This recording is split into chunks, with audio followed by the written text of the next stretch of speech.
Happy Friday, everybody. Happy Friday. We're back. You glad to be back? We're back. Yeah.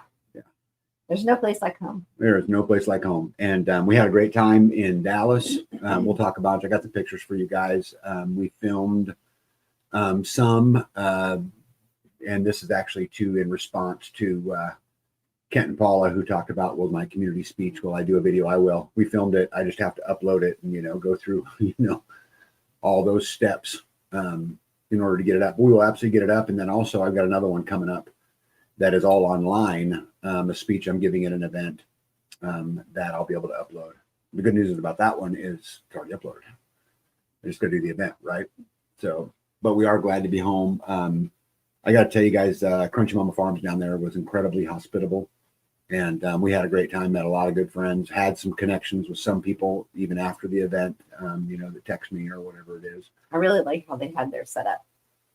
You did? Yeah. Well, don't listen to talk about that because I got slides on that. Okay. And then you can talk about the things you liked as far as their setup goes. Okay. Would that be good, right? Yep.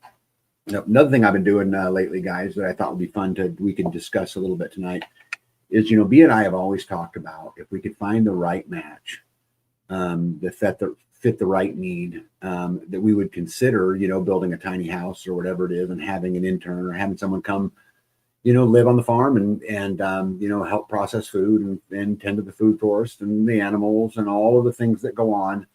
And so we've been having this conversation, me and B, for a long time. So I found a group on Facebook called Homesteaders Looking for Helpers and Helpers Looking for Homesteaders. And I was surprised at how many people there were. That's a long name. Oh my goodness. It was a lot. And how many people are on there? But it's got a couple 100,000 people on there. And so I got on there to ask some questions of the proposed helpers. And my questions were super loaded. But before we get there, let's get some hellos. Yeah, I did not know you were doing that. Yeah, I know. I do it for my own weirdness. No live is complete without a pack rat. Welcome in, Pack Rat. Kent, how are you? Good to see you. Greatest name on the internet. Half a blossom is in the house. Carrie Davis, good to see you as well.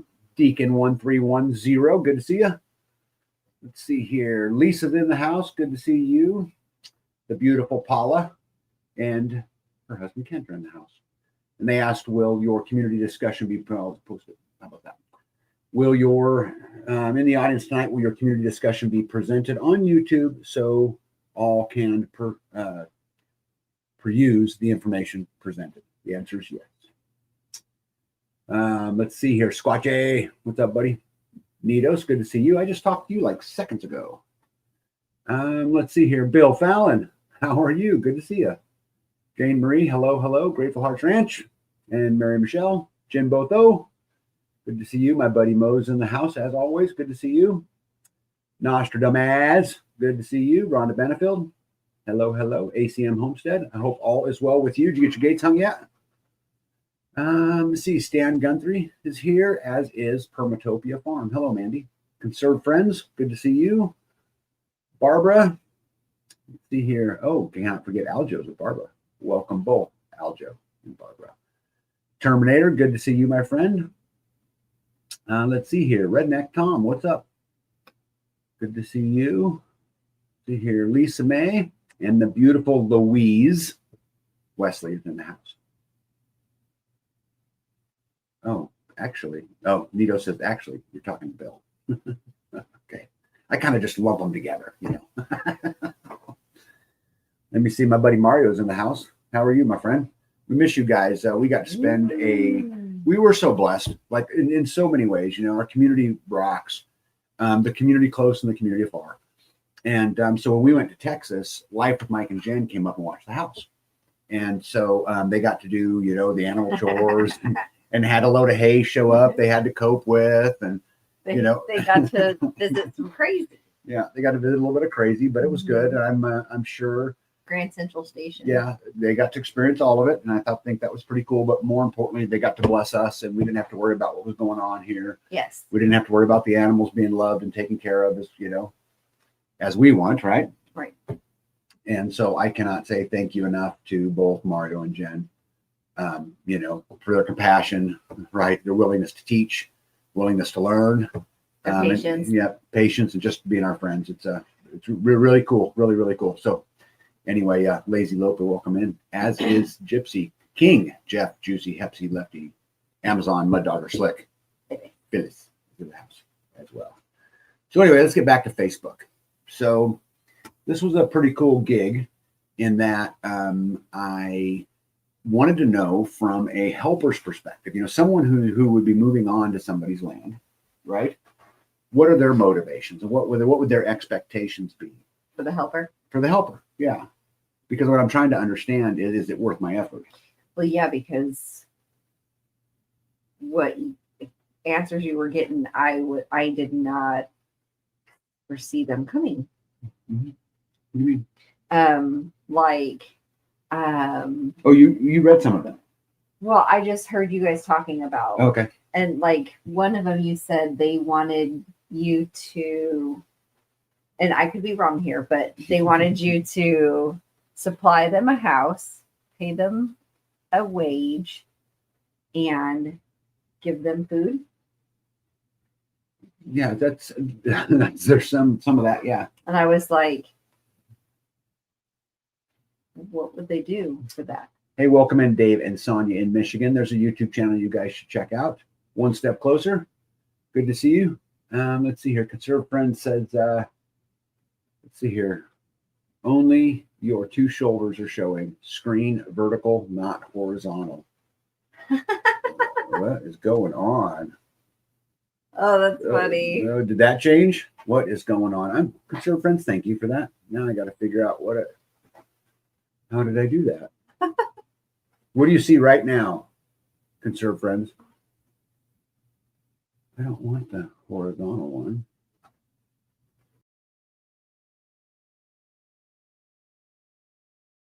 Let's see. Nope. Yeah, Lisa Marie, I know. Pockety says, looks fine here. Same. Huh. So how do I get rid of that? Yeah, what is that? I don't know. To exit? Completely weird. When you came over here, there were 3 dots you could. Oh, no. No, I don't have any idea what I'm doing. We don't want to do that. Hide vertical. That's funny. Dan Gunther says, look great. Regular view on TV.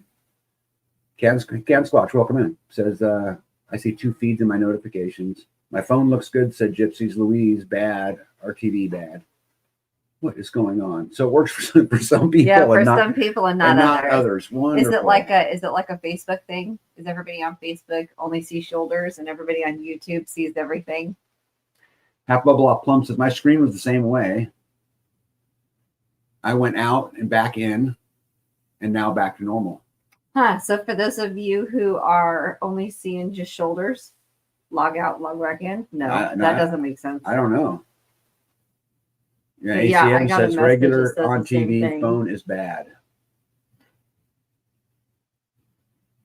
If it's not working, close and reopen. Yeah, Redneck, talking to me, I just did that. Here, watch. And come back in. See that? I got a message that says, can you pull the camera back? It's really close and not getting both of you in the view. Okay. Well, I didn't know she was in there. I didn't either. Elizabeth, we love you. I did not know you were here. You should really comment a little more often. That way we would know that, right? Let's see here. YouTube. You only have 2 notifications on YouTube. Okay, Redneck said that he had to get out and then get back in. Okay, cool. Shoulder view at first. I'm not nuts. Says logged in and logged back in, working great now. Why is that? That's weird. There you go. Look at that. Yep. She is not. It is me. Well, we love you too, Michael. Still got a comment, right? You hello. Oh, haha. Let me see here. I went to your channel and back to the live and it fixed it. Okay. Let's see here. Okay, tag. Who did you poo? Who did I poo? I can tag who did you poo. That's like a rhyme. Tag, who did you poo? I don't know what that means. Let's see here. That narrow vertical view happened to Grumpy on Tuesday. There were some new settings for his phone. Got it. Well, it seems like Right here, show vertical. I'm not touching another button because it appears to be working, and I think it's working fine for everybody else. Anyway, let me know if you still can't see, and I'll put Popper's Garden says pooped, ticked off. Who knows with me, right? I've been on a roll pissing people off lately. I'm not trying to. Taxman says different. Oh, it's so hard. Anyway, so back to Facebook. Yeah, Gypsy said had to shut TV off. Works fine now. Okay. Well, I have no idea what's going on, but again, it appears to be better. So anyway, back to Facebook. So again, I was trying to find motivators, and I was trying to understand what the expectations would be for a helper.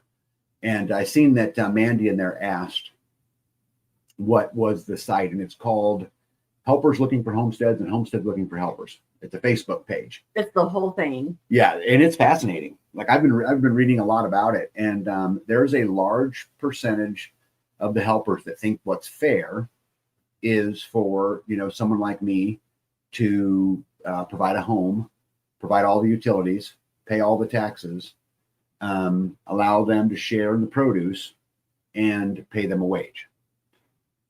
Right? Which I don't understand what you get for that. Well, you get more work done. I mean, so like the motivator for the homestead in that particular case would you'd be getting more stuff done. If they worked out. Right, assuming that they worked out. There's a few. We had a guy sleeping in the chicken coop. Remember that? Yeah. We had a guy sleeping in the chicken coop. In the gross, right? He was hungover, was coming to help, and I hired some local boys. Went and took a nap in the chicken and coop. we took a nap. Okay, cool. Nidos is good to go too. Okay, conserve friends, wonderful. Okay, cool. So back up. So anyway, there was also a few people in there that would try to make the argument that they should be awarded land ownership. That you should be not only doing that, but you should be giving them a piece of land so that they feel secure, because they're going to put all this blood and sweat and equity into something that they can't control, that they could ultimately be kicked off the island. Right. And so that was, some of their concern as well. The first question, main one that I asked them when we went in there was, I said to them, let's say that you're on my farm and I'm gone, I'm at a speaking event or something, and nobody's here, and the neighbor dog gets through the fence and kills 2 turkeys. Assuming you can't get a hold of me, tell me what your response to, what would you do in that particular situation? And it was super fascinating to me, because I got everything from, I wouldn't do anything. It's your farm. Oh, On one side to kill the dog. That was a very common answer. Some people said that they would kill the dog, process the turkeys, hang the feathers. Some people said I'd go and figure out where they got in and fix the fence. Right. So all kinds of different answers through that. And it was fascinating to me, because I wasn't asking about a dog or a turkey. What I was asking about is how system dependent are we? Because there's a lot of people said I would call the sheriff. Call the police. Right. So how system dependent are we? To me was a super, super big one. And then also, how community minded are we? Because I would never call, if my neighbor's dog got over and got to my animals, I would never call the police. Our neighbor's dogs are on our property several times. Yep. And I just wouldn't. I also would not shoot the dog the first time. Right. I mean, I think it's about being neighborly, and I think it's about, dogs just do what dogs do. If they got in the fence, it's because I didn't do a good job of keeping them out of the fence. Right. I mean, again, they're only doing what they're going to do. Now, if it became some kind of ongoing problem, I may have to deal with it by shooting the dog. But I would not do that right away. And I certainly wouldn't call the cops. You could hit it with a BB gun and it probably wouldn't come back. Yeah, probably. So I think the right answer to that question would have been, something like, first, secure the food. Find out where they got in, stop their ability to do it again. First, secure the food. Second, let the neighbor know you know, that, hey, this is what's going on. And I think that's important so that that person has a relationship with the neighbors also, you know, Mhm. not just me. Yeah. Right. And so I think that would be a course of action. You mean And secure the yeah. food? What food? what I mean is make sure the fence no longer they can get in anymore. Secure the food, right? You can't change the turkey diet. What you can do is you can say, okay, I'm going to stop the next dog from getting in. I'm going to figure out how to secure our food, right? Because with the hole in the fence, however they got in, the food's not secure. Right. Something else is going to come in. Yeah. And so that would have been a good one. The other ones would have been, if it's salvageable, I would process the turkey, right? Would be another good one. But I really didn't get. I know nobody answered the question like that. They all answered it into call the sheriff, shoot the dog. Mhm. You know, it's not the dog's fault. We're just going to have a turkey dinner. Someone actually said we're going to have a turkey dinner and I'm going to invite the dog over. You know, in there. So that was all pretty fascinating. I asked a question about their expectations from should all their needs be met. We talked about that just a little bit. I proposed the question that so somebody like me who spent 20 years saving money to be able to go to go live this life, right? Someone who goes through that process and then spends all the energy capital to build everything to include their house, right? Mhm. And you spend all of your money and all of this. I don't ever get my reward is not more land. My reward is healthy food and clean water. Right? That's the Right. reward. So and I asked him, please explain to me how somebody thinks that a homesteader should give some of their land away to someone who's invested none of that, even though they get the benefit of the clean food and clean water. Right. And so there was a lot of really interesting. I didn't hear they should get land part. Yeah, there's a few That's of them. crazy. Yeah. I would never do that. Ever. And I can tell you though, if I had a couple that I, loved and it worked out and they worked hard and they did the right thing and my kids didn't want it, I certainly wouldn't let it go to auction. I'd find another way. Right. I could see but- it in that instance, but and that would be somebody like your dad's helper that was with him Right. for 14 years Right. and That's different. ran that Yeah. farm. Yeah. That's a whole different story. I could see, something like that happening and the farm being passed on to them. But Hey, one step closer, welcome in. did they say how long that they wanted to work for land? Like, did that person that say what was it? Also, gratitude to Grace, welcome in. Started Oak, welcome in. Dana Green, will be cool. I think I got it. Yep. Okay. So yeah, like some of them said that they should be able to be, contracted into an acre or two, so that where they're living was theirs and they'd work it off over time. Via hours. Some of them said, that there should be a year waiting, or there should be, and it just blew me away because, and I'm not being mean, I'm not in that shoe, and so I feel, they got to live there. But I mean, it took me 20 years to put all the money together, right? And it took me 6 years to build it all. Well, to build what we have, Which, I'm assuming, that's not even a place for them to live yet. No, but it's food forests and gardens and barns Right. and animals and shops and a wood shop and a processing kitchen and a community building And the tools to run it all. and the tools to run it all. I mean, so like the investment of 20 years plus 6 years, and for someone to say, hey, I should get it after a year, it just, kind of blew me away, a little bit. So that they had something to invest in. Now, Permatopia Farm says it depends on the agreement of the two parties of what would make it work. Yeah, my friends, gratitude to Grace. Say hello a few minutes past the hour, but we're here. Yeah. I'm glad you're here too. Permatopia says it depends on a lot of factors of agreement between two parties. I would start with someone I know and have some trust. Too dangerous for any stranger on your property. Let's see here. Nito. We've all seen those movies. Yep. Nito says, I look at it that for an intern, an RV space with utilities and a share of food being grown for the opportunity to learn from a homesteader. I agree with that. You get wages for work. Why is that so hard to understand? The homesteader is taking the risk. One, you get wages for work. Why is that so hard to understand?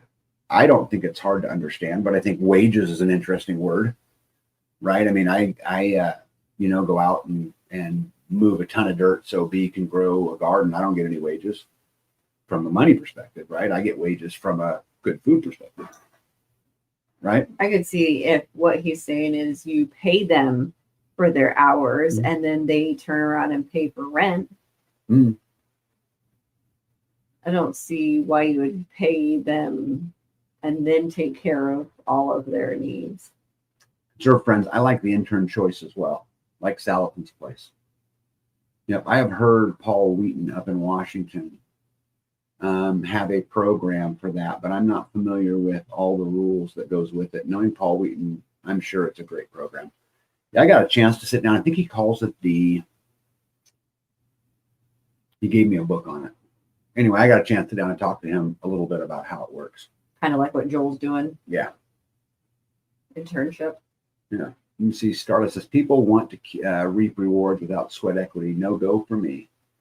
Carrie Davis says, and how were sharecroppers paid? In a share of the crop. That's why they're called sharecroppers. Let's see here. Nidos agrees with conserve friends. There's also someone in Quebec, I think his name is John, takes on interns to learn market gardening. Yep. So close says tag, I mean the people who want to help the homestead. Okay, let me go back here. Oh, SKIP program. That's right. That's right. One step closer. It was the SKIP program. Good for you. Yeah.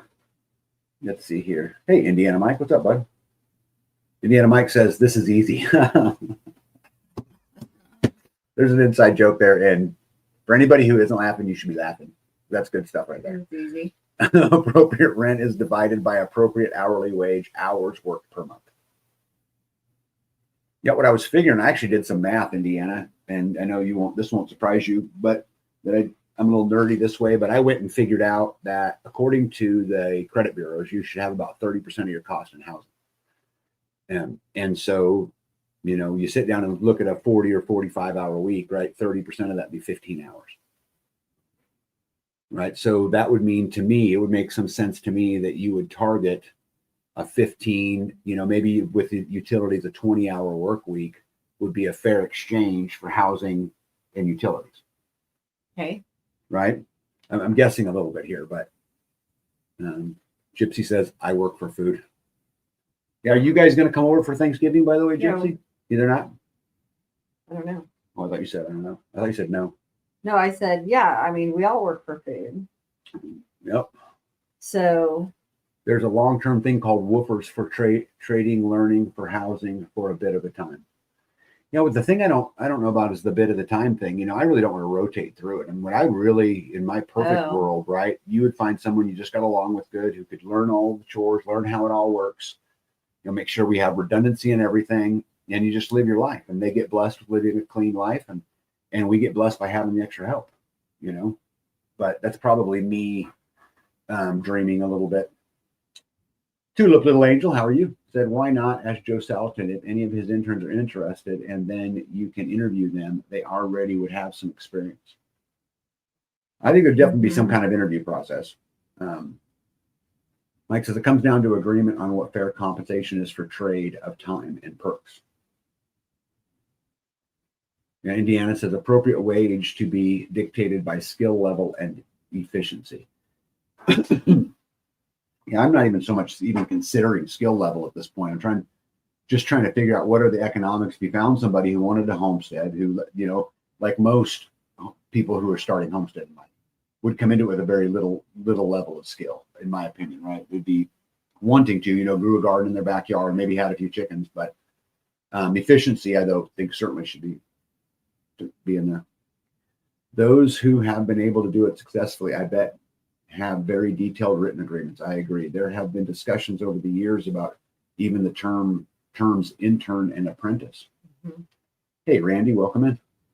Nito says, back in my early 20s, rented a mobile home on the farm. I was given the opportunity to work off my rent working on the farm. I, however, held a full-time job as well.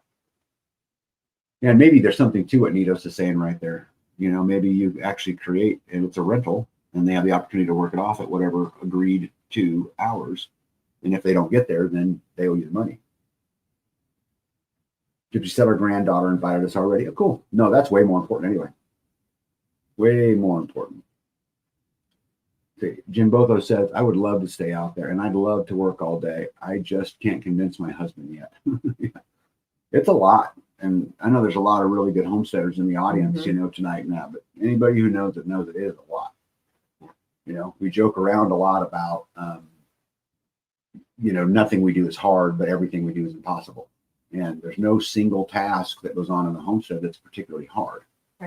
Right. It's just the normal work, fixing a fence or building a bench or hauling wood or making some soap, right? Whatever it is. But trying to do all of it and keep up on all of it, man, it's absolutely hard. You got to be at it all day, every single day. And then maybe you still can't even get it all done. Yeah, maybe. Yeah. I wonder if the government would want to have you pay employee taxes since over 50% of their earnings come from one place. Oh, that's a good point. Huh. And you got to worry about all that. Right. I don't provide anything for them except land, well, water, utilities they paid, and food from our land. Once they have been here for 6 months to a year, then get learning in 1 acre of land. Got it. Yeah, Jim Botho says it's constant. It is constant. And again, enjoyable, rewarding. Like there's really not much that I do that I'm like, I don't want to do this or I hate this, but it is definitely a whole bunch. Do you agree? Yeah. I'm not interested in the whole giving away lots of land because you get somebody out there and they're there for a year and they get a corner of land. And then they decide to go and work in town, and then you got a corner of the land that doesn't belong to you anymore. And then, you get somebody else, you do try it again. And then there goes the other corner, and then that happens again. And then I'm not a fan of any of that. No, well, it's something I'm going to continue to play with. I may never do anything. I'm not sold on the idea. There's big negatives to it, in my opinion, like just freedom. From the front of my house, the side of my house, the back of my house, whatever, there's really no view of the outside world. It's just us, and so if I got to pee, it's pretty easy, And so anyway, I'm going to just continue to think about it. And, but I would love any and all of your guys' feedback because I think it's just such a fascinating topic. And I will continue to post on that site, trying to gain insight because I learned just an incredible amount. Everything from I wouldn't do anything, it's your problem, to I would shoot the dog, to I would call the cops, to I'd make a turkey dinner and invite the dog. That doesn't make sense to me. You didn't fight the dog. Anyway, what else got on your list, Pumpkin? What do you got on your? Well, I started the wood cooking videos, which means I'm hauling in wood now. It's been chilly enough, but it hasn't been cold enough to keep the stove going. So it goes out every now and again, usually at night, because nobody's getting up to feed it. And when it's 80 degrees in the bedroom, the upstairs bedroom, it's pretty awful. Yeah. Hard to sleep. But I'm working on pod 4 and I got the upstairs. How long have you been working on pod 4? Got the upstairs finished. So it just needs carpeting now. And I got all the windows wiped down and the trim painted, and the bedroom is, I need to paint under the stairs. There's a cubby under the stairs that I have to paint, but otherwise the bedroom's done and I'm moving into the closet, which is 10 by, what is that room? Oh, probably 10 by 16. 10. Oh, no, it's a lot bigger than that. And it's just full of shelves. So there's a lot of white paint to be painted in there. So I'm moving my way in there. I should be done, by this time next year. Then we're just waiting on the bathroom. And the up above the shower. Mhm. Up above the shower, there's like a Cubby. cubby. I was gonna say crawl space, but yeah, cubby. And it doesn't have insulation in it. So he has to get up there and put insulation in it so that we can keep the heat in there. When Mario was here, he fixed the shower valve that was broken. Well, we thought it was broken. It was broken because I Come to replaced find it. out, well, we did replace it, but it might not have been broken. Because when Just replace parts.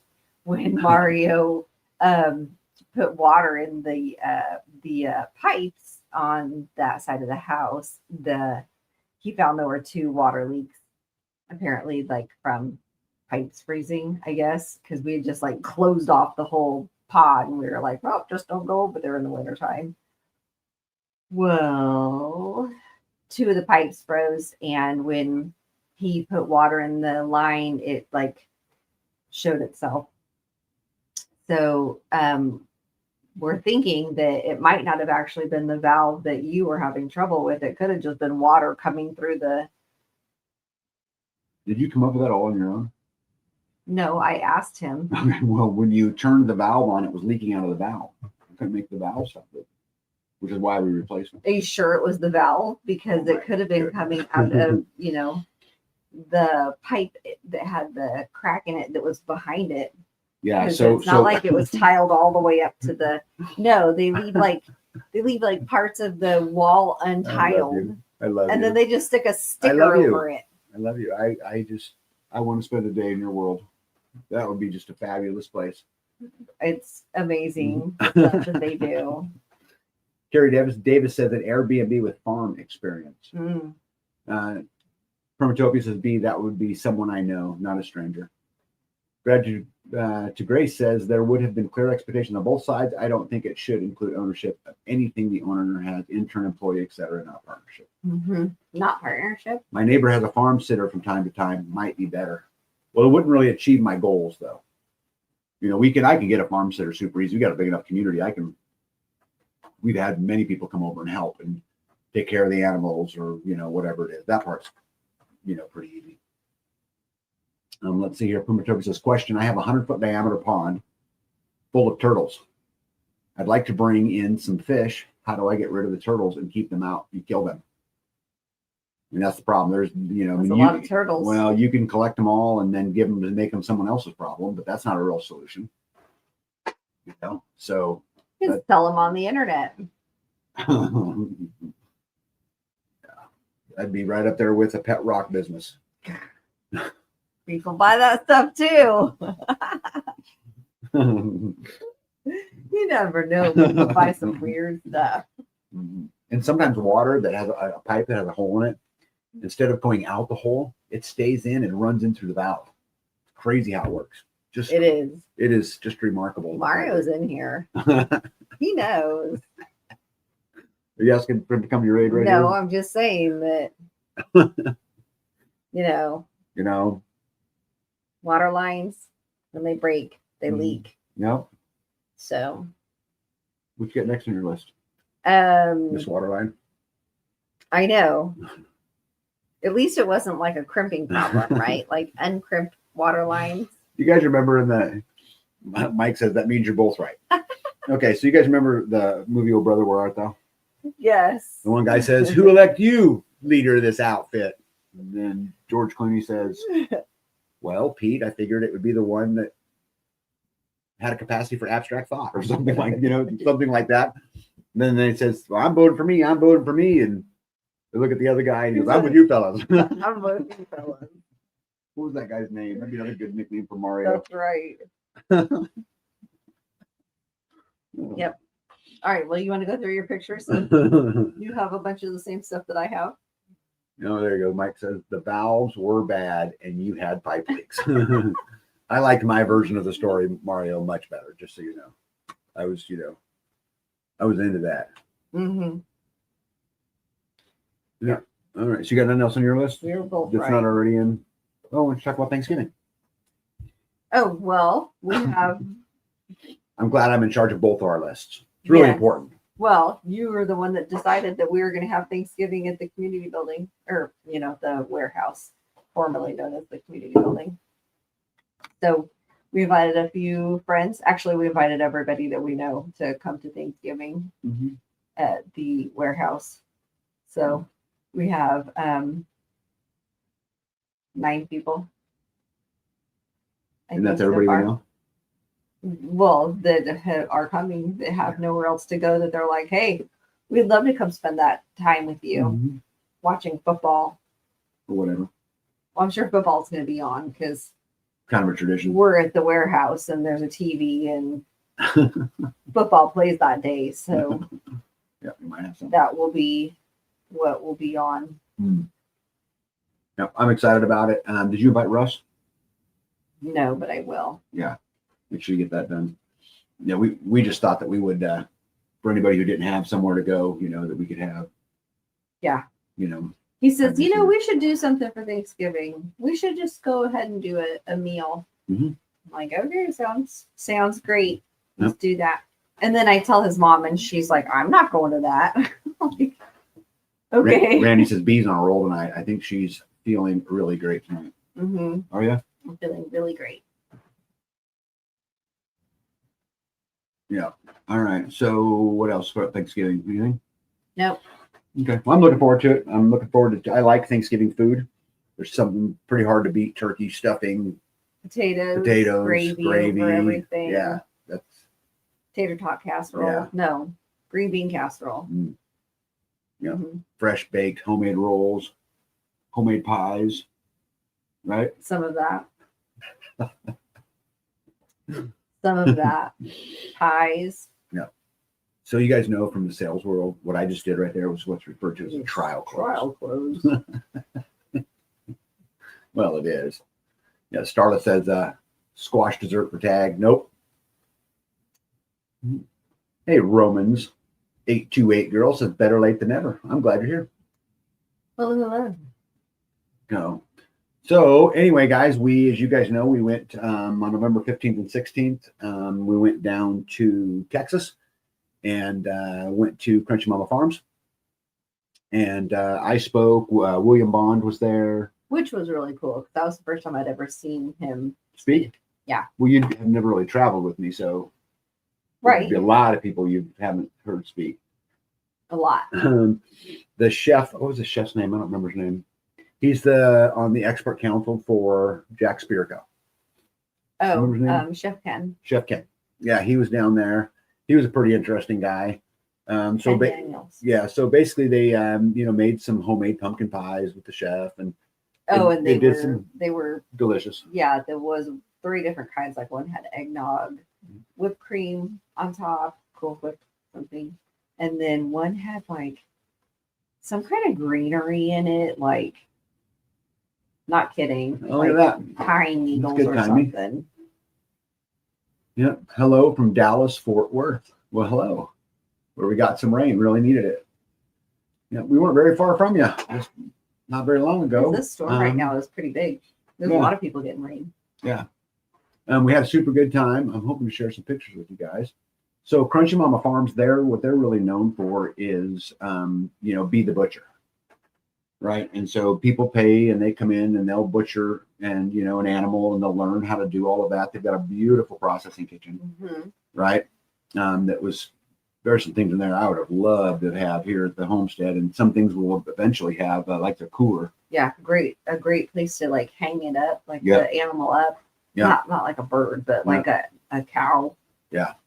Hoists or whatever. Be able to hang it up there and be able to cut pieces off and like hang it and carry it in and hang it into the locker because those pieces, those are heavy. Yeah. So, ways to move large chunks of meat.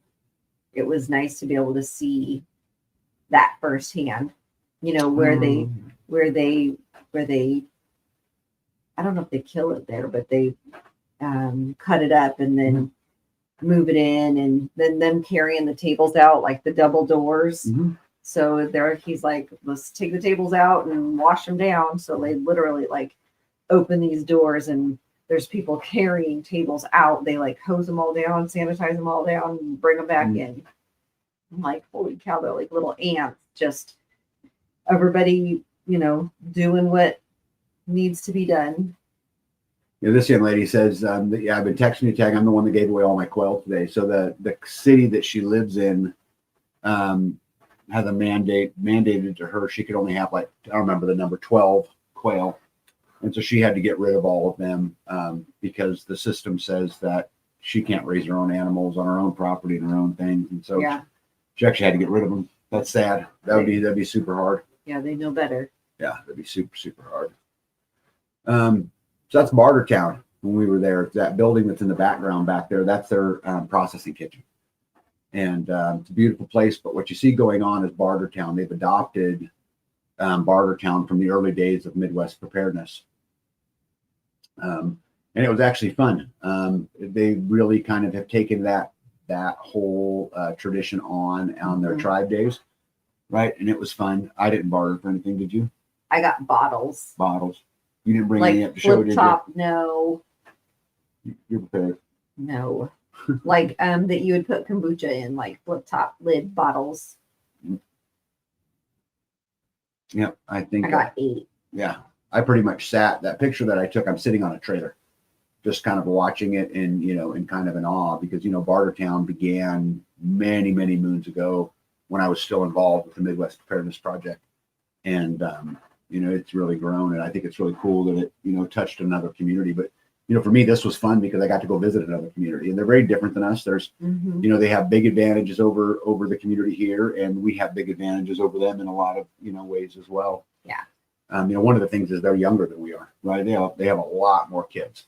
And, if you want to be sustainable, it means you have to be perpetual, and you can't be perpetual if you don't have kids, right?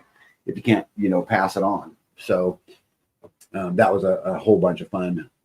I thought also they had in their house, which is not in this picture, but in their house on one side, first level on one side, they had Airbnbs. Yeah. Which I thought was neat. Yeah. So they live on the other side of the Airbnbs. And so B and I, they provided one for us. So we stayed in it. And that was pretty cool, right? Yep. You got a bed, got a bathroom, like private bathroom. Yeah. All the amenities, shower. Yep. Toilet. For me, someone who speaks a lot, it's really nice to have a place to escape close. Because what happens is, and I don't mind it, but it's just how it works is, you go and you give a talk, and as soon as you get off stage, you're kind of bombarded right there for a little while. And like when I got off talking here, it was a good hour and a half or so before I got a break, and which is fine, but it's really neat to be able to go take a deep breath. Just take 10 minutes, of quiet to yourself and exhale, before you get back at it. Well, just to use the bathroom. There was a lot of people in tents and porta potties. And they had a porta potty. Did you put the picture in there of the porta potty? There was a statue or a cardboard cutout of Chevy Chase, and it had a sign on it that said like the porta potties have been paid for by, and then so and so was like, thank you to the person that paid for the porta potties, and they had the sign in the porta potty. Hey, Lindsay Freeze, welcome in. Good to see you. You are right on time. Yep. You are 43 minutes and 36 seconds fashionable. Yeah. Oh, I forgot to send them the picture. They had one of their people that come to their classes give them a tractor. Oh, yeah. That was cool, huh? Yeah. I've never had a tractor given to me, but I've had commercial sewing machines. Oh, all kinds for of the stuff. community building, stuff like that. Really cool rocket. Yeah, I got another picture here of a lot of the people who were there, but it's really distorted. I don't know why it does it to these pictures. That is weird. Yeah, there you are right there. Yeah. I'd make a joke, but I just won't. That's probably good. This was a beef cross that they had on their farm. A Sato cross. Yeah. And so basically you strap the beef once processed, you strap the... Or whatever. Yeah, the beef or I guess you could do a lamb or a Pig. pig or whatever it was, and then you put it over a bed of coals Mhm. and you let it cook. They cooked this thing. They started cooking it on Friday at about 4 p.m. and they It was served it 22 Saturday. It hours. was 22 hours. That was. Mhm. Yep. So they cooked it for 22 hours while we were there. But that wasn't the coolest part to me. The coolest part to me was just the thing itself, right? Because man, it turned and spun and flipped flipped and the meat yeah, I mean, back it was, and forth so that you could like, toast both sides. yeah, Toast. yeah, it was really really cool. Yeah, let me see It here. was you cannot do it by yourself. You need a couple of guys to flip that meat. Yeah. The meat is heavy. The meat is heavy. And they didn't have the whole cow on there. They just had they'd cut the cow up and did the back straps. Is that right? Is that how you Mhm. I don't butcher. I was hoping to be able to watch the butchering part, but did not get to see that part. That was done the day before, Mhm. I believe. And then the rest of the meat was hanging in the freezer. Did you get a picture of that? I don't know if I was the one. I don't think so.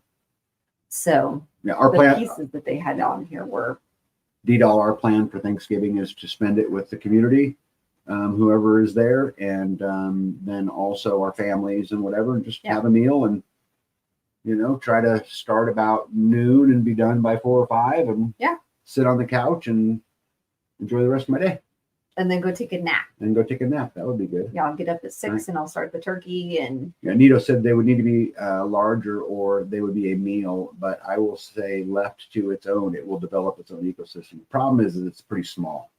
100-foot diameter pond that's infested with turtles, I think you'd be stocking it a lot with fish because it would become their main, food source. Leo, what eat turtles? I don't know. I mean, baby turtles, maybe fish would, but I know someone that broke a truss in a big barn trying to string up a Hugh Butcher hog. They need something like this. Yeah, it was super cool. Well, this is to cook it. Let's see here. Gratitude to Grace says there are catfish in our lake with turtles, also tilapia, bluegill, and shellcracker. I do not know what a shellcracker is. Shellcracker. I'm a shellcracker. All right, let's keep it trucking. First picture there, closest to B and I, that they actually used an axle, which I found interesting. Oh, And so it makes us see that's how it spins where you turn it around. It's all got these little axle joints on it, huh. which is really, really cool. Middle picture is them loading it onto the cross, and then the picture on the right is it actually on the cross, cooking. But it was super cool to watch it. Yeah, it's not a big fire. They don't put a big fire under it. Will be cool says gators eat turtles. Will be cool. That's what we need. Mandy, you got to get some gators. We do. I have never eaten turtle meat. One step closer says Cajuns love eating turtles. Yeah, we can send them to Louisiana, maybe. That might be a good solution for you. See here, there's the next picture closest to B. There is that's William Bond. He was talking about soil, right? Compost, yeah. Compost, things Soil like that. health, fertilizer, that stuff, sort of thing. And the picture on the right is one of the chefs. What were they making? Right They're there? making the pumpkin pie. Is that what they were doing? Mm-hmm. And I love how all the kids were involved, with the process. This is really, really, really good stuff. This was a beautiful building. It was all concrete, and it was just really, really good. Yeah. Hey, Dana Green says gator tail meat is good. Interesting. What else? So I guess before we get there, let me go back. Let's remove that. Before we get there, I want to put a special thanks out to Crunchy Mama Farms. Thank you for your hospitality. The entire Crunchy Mama Farm community up there. Thank you for welcoming us. Yeah. Everybody was super, super friendly. We got along with everybody just fine. Anything we needed, there was someone there to help. They've got a great thing going on there. They need to continue to work on getting it intentional, but great community. It was a blessing to be part of it. I learned some things from it. Again, there's things that, they do better than us and things that we do better and vice versa. And all those things. So it was really cool to experience that and to be part of that. I'd never been there before. And then also, when I met Amy and Sean was at the Anyone Can Farm Experience Tribe Day in Michigan. I was speaking up there 3 years ago, whatever. And I met them after coming off stage up there, and they talked to me about, we'd like to do this and we'd like to do that. And our plans are to do this and our plans are to do that. And you got to love all of that, right? Because if you don't know where you're going, how are you ever going to get there? But then to actually go down there 3 years later and see that they've done all of those things. Saying they're doing it. They're doing it. They're living it every single day. They've embraced the suck and they're figuring it out, every single day. Their kids are wonderful. So I just can't say enough, about them. So if you ever get a chance to go visit Crunchy Mama Farms, if you want to take a butchering class and you're anywhere down by Texas, go see them. I mean, what a great place. Spend your resources with someone like-minded, right? And they're good at what they do. And so, yeah. Anyway. What a great way to learn. Yep. In our neck of the woods, there's a new thing that has come on lately that we're going to see what happens. So the reservation that's close to me opened a industrial hemp manufacturing plant. And this is the door. I just took a picture. They had the door So open. they're manufacturing hemp. Well, they're growing it then and then they're processing the fibers. Huh. And Wonder what they're using. they're using them for hempcrete, right? So they're going to have their own form of concrete Hempcrete. called hempcrete, right? They're going to have their own brand of clothing. They're going to the reservation close to us is on this big food sovereignty sustainability kick. They built their own butchering plant to butcher their own buffalo. They've got their own food sovereignty building, and so anyway, this is the latest that they've been working on. And I've tried to maintain really good friendships with the tribe from living up here, and I think we're winning at that. But anyway, I thought this was super, super fascinating. That is really fascinating. Yeah. So hopefully, You think that they're is there waste product in there, where they're going to try to get rid of it to? I don't know. Use as bedding or? I don't know. It's something we're gonna have to go get to. I'll ask. I'll see if I can get a contact with somebody up there that I can go get a tour of it. Pretty cool. Which would be pretty cool. Yeah. So anyway, I thought I'd just share that with you guys. I'd love to see how they make clothes out of that. Let's see here.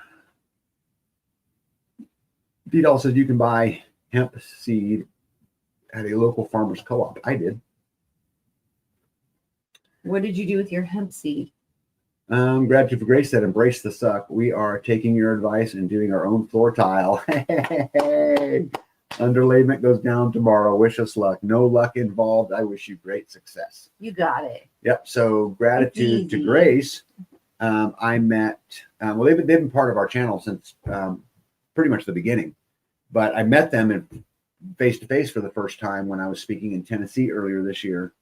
And we went and had dinner and hung out. Just great people, They remind me a lot of the folks, right here in our community, just good folks. Anyway, they were going to tile their bathroom. I'm like, you can do it yourself. You can do it yourself.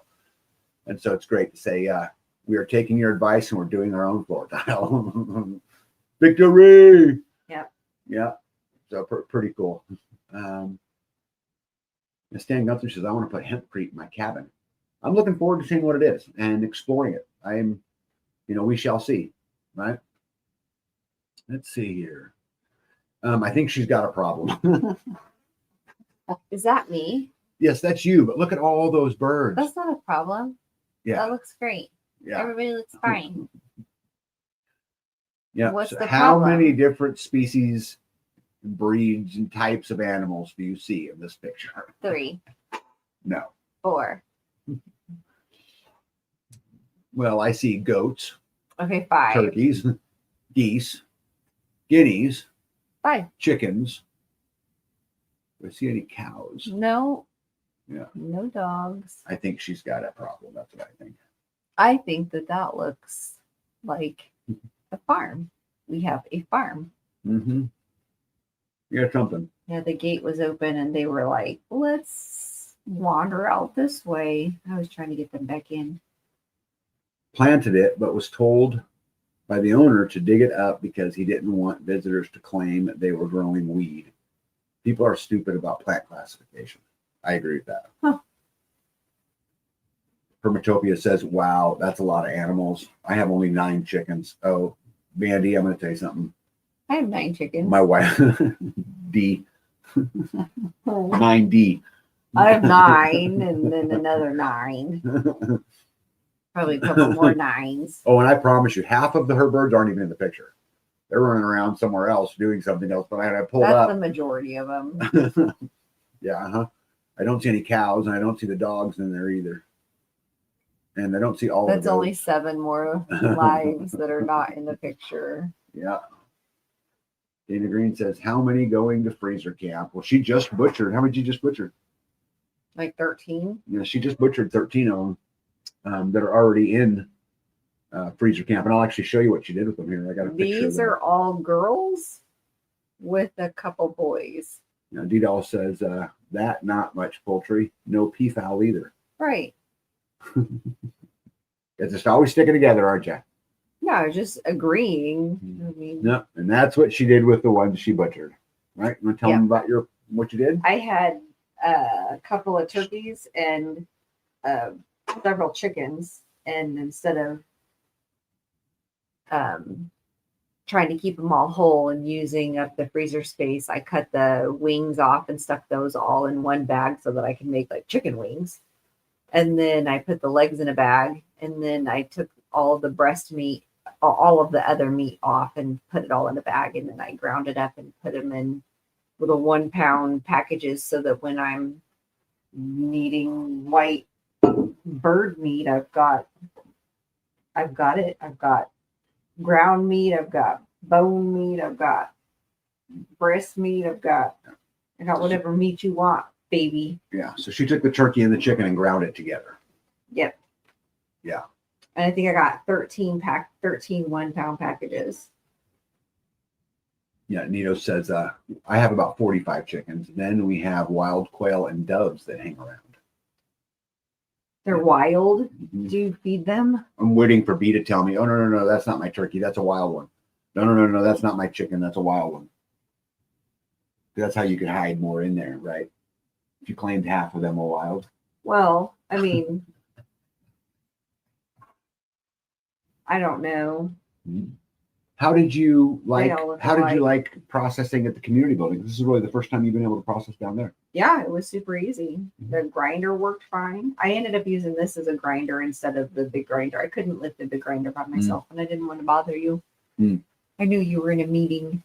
And so, I mean, there was 13 pounds of meat there that I needed to get done. So this KitchenAid, I got the attachment from my parents when my dad died. And it has a crack on it, but if you don't press real hard into the hopper, it works okay. But it is on its last leg. This machine is? The the meat grinder, there's a crack on it. D-Doll says there's always room for more poultry. I raised some broilers way past a few months. The roosters were starting to crow. Got some eggs. Super fat broiler was 13 pounds. That's a big one. It is. Yep. Nito says, well, they do partake of the grain I throw to the chickens. Plus, they visit the waterers too. Yes. Mm-hmm. And Conserve Friend wants to know if you boil the carcasses for broth. I did not. No. I composted the carcasses. We have someone in the community who is looking to do a broth day after Thanksgiving. Is that right? I don't know. Lisa did a broth day before she left at the community building. So I have seen that process done, and I got 6 jars from just 6 jars. She left 6 jars of chicken broth here, and we used them to. What did we make? Oh, those chicken balls. Turkey balls. Turkey balls. It was turkey balls. Yeah, it was turkey and stuffing like a meatball. Mm-hmm. They're pretty good. With all the celery and the. Yeah, they were pretty good. What's all this? Oh, so These are your we had a friend who went to the harvesters drop off or pickup or whatever it was, and these were items that. So she went and was able to use some of the things, but like the potatoes or the carrots or like they gave them so much of one item that she was like, can you use any of this? And so were able to bless a few other homes with, they had pears and spaghetti squash and carrots and potatoes and bok choy. There was like lots of bok choy. She's like, here, take it. I'm like, what do you want me to do with that? Feed it to the chickens. You can make some ferments of some kind. And then this like blueberries, and those were also part of that. She was like, we will not eat this. And so she left it. You know how cool the community is, though, is that all of the vegetables disappeared, all of that stuff's gone, and what's left that no one's claimed is the 2 boxes of blueberry cereal. Yeah. They also don't have a expiration date that they're gonna go bad this week. So Mario says it only takes 3,000 chicken feet to fall off of a truck to make broth. yes. Let's see here. Edal says, have you raised the emu? We have not. I have some friends who like emu meat. I've never even tried it. It was better than beef. You know, one step closer says, bok choy is yummy. I'm stir fry. And stir fry. Yeah. Bill Fallon says, use bok choy for great Kimchi. And that's what I was thinking. If I was making some kimchi, that'd be fine. But that was not the carrots that I'd taken some of the carrots, like a whole pack of them, and I tried to feed them to you. Several of them were super, like you could take them and bend them all the way over, and they were super bendy. I'm like, well, that doesn't seem right. Let's see here. Edal says, I have about 200 Chinese cabbage growing from seed. It's good to grow in cold temps. Yeah. Let's see here. Oh, the Aurora Borealis.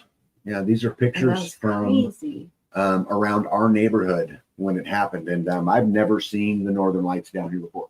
No. Have you? I've never seen anything like this. Yeah.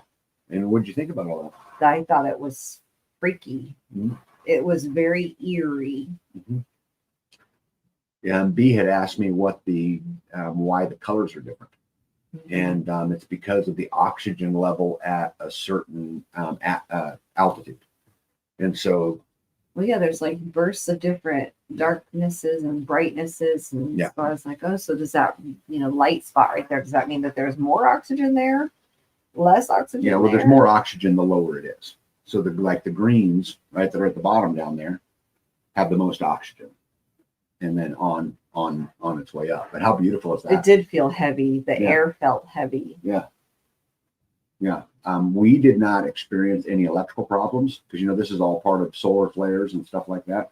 But there are people who did, across the country. We actually went out and I actually shut my panels off. So I have a shut off between my solar panels and the inverters and batteries. And at night, once it was dark, I actually went out and shut them both off. So that if there was some big, surge of some kind of power, I would have an additional level of protection by having the panels shut off so that, the energy coming in through the solar panels wouldn't hurt anything. Well, yeah, they were saying that the electricity or whatever in the air was like more than ever before. Mm-hmm. And I'm like, oh my gosh, what does that even mean? Yeah. There was one of the solar flares that didn't really get us head on. Was big like the 1859 Carrington event. The Carrington had event. it been a direct hit, there would have been a lot of people in a lot of bad shape.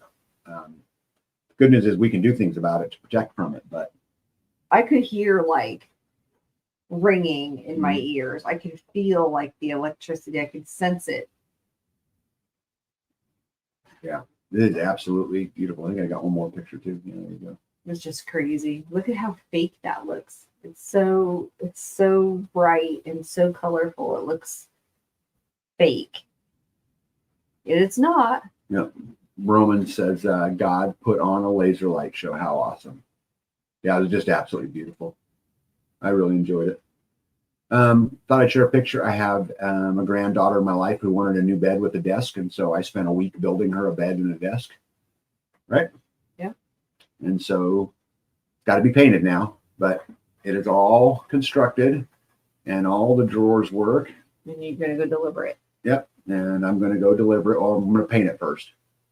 And then I'm going to go deliver it. But I built all the drawers. I built all the cabinets. I didn't know you were painting it. No, actually, you're going to paint it. Yeah. But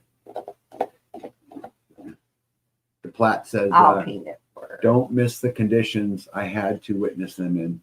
Yeah. I don't know that I don't want to live up there for those reasons, but it was absolutely spooky and beautiful all at the same time. I'm hoping that this desk really gives her a place to do her homework. And you can't, I don't know if you can see it, but in that middle section, there's actually an outlet in there that plugs in so that she can plug in the computer or a light She'll grow into it. or whatever it is. So I'll try to get a picture snapped when I get it all the way painted and all of that stuff. But I'm done with it as far as, constructing it. I'm just gonna paint it white. Yeah, just white. And then it's a perfectly good bed. It'll last a long time and lots of storage and ought to be pretty cool, right? Yeah. Heavy enough that they won't break it standing Yep. on it. What else? So I am speaking on Sunday, November the 30th at BHN University at the World Special Event. This has to do with Origins Reclaimed. Dr. Daryl Wolf, Zen Honeycutt, Jim Gale, Dr. Andrea, I'm going to say that wrong, right? Nazarenko, Rob Youngkins, Nicole C. Scott, Pat Militich. She's a Hall of Fame MMA fighter. Marjorie Wildcraft, Emily Mock, and Derek Lamans and I will speak. And we're going to talk about food sovereignty. But what I'm going to talk about is how food sovereignty isn't possible without community. And so I'll post that video. It's all going to be done virtually. So if someone's interested, you can go to bnuniversity.com and you can watch it there when the time comes. But it's November 30th, 2025, 11 a.m. Eastern time to 3:30 Eastern time. And, all of them are going to talk about something different. Pat Militich will talk about soil health. And, Jim will talk about, food forests. And Marjorie will talk about, gardening. And I don't know what all the topics will be, but there's some pretty cool names in there and some pretty cool people in there. So I hope you guys can watch. I'll post the video of my speech either way. How come you're not smiling in your picture? I don't even know where they got that picture. You look like you're upset. I am. You're like, I'm mad. what am I paying these taxes? Yeah, I just got back from the tax man. That's why my face is that way. Yeah. Seeds of change. Yep. Yeah, I'm excited to look at that. Also, don't forget we got the Freedom Festival. Freedom Festivus. Yep. Freeman Festivus on January the 3rd, 2026 at our warehouse, formerly known as the community building. Yes. And so we're going to have a lot of fun. Basically, just do a big potluck, right? What else? And George, talk about that. You've been having some meetings on that, right? We have had one meeting. We are having another meeting next week. Mhm. We have, we need to dwindle down the times because Tag's like, let's start at 7 a.m. and we'll go until midnight. And we're like, no, we're not. And he's like, yeah, we'll just party all day. And we're like, buddy, there's like a bunch of stuff behind the scenes that has to happen in order for you to party all day. And so Details. he doesn't want details. He just wants to party all day. So party all day, I mean like watch football, eat tailgating food, listen to music, stuff that Hang out with my buddies. doesn't require like sweeping the floor and picking the food up when people are walking around eating. Those are all details. So anyway, we're gonna plan some gathering or some activities. Mhm. If it's snowing out, we'd like to do like a snowman thing. If it's not, we'll do something else. We're talking about like a painting thing, like a Bob Ross painting thing. Where everybody sits down and paints something. Yeah. I'm totally winning that. We're talking about maybe a scavenger hunt or what's the other things? I think that's games. We're gonna Karaoke. play karaoke was on there too. And then like board games. We had some like Uno. We could have a Risk tournament. Telestrations, Risk. Like Risk takes forever. I was gonna say that's like Monopoly. That takes forever. Detail wants to know how I got the name Tag. It comes from the very first company I ever owned called Tag Factor Paintball, and they gave it to me, and I've had it ever since. DePlatt says, man, I haven't heard Pat's name since early 2000. Pat is a good dude. And I'm going to have him down here to speak to us here at some point when we can coordinate it, in the right way. But he's a good guy. I've gotten to spend a fair amount of time with him. And, he, after, I don't know if you know this, Platt, after he left MMA and all of that, he went and built a company and owns it. It's called Soil Savior.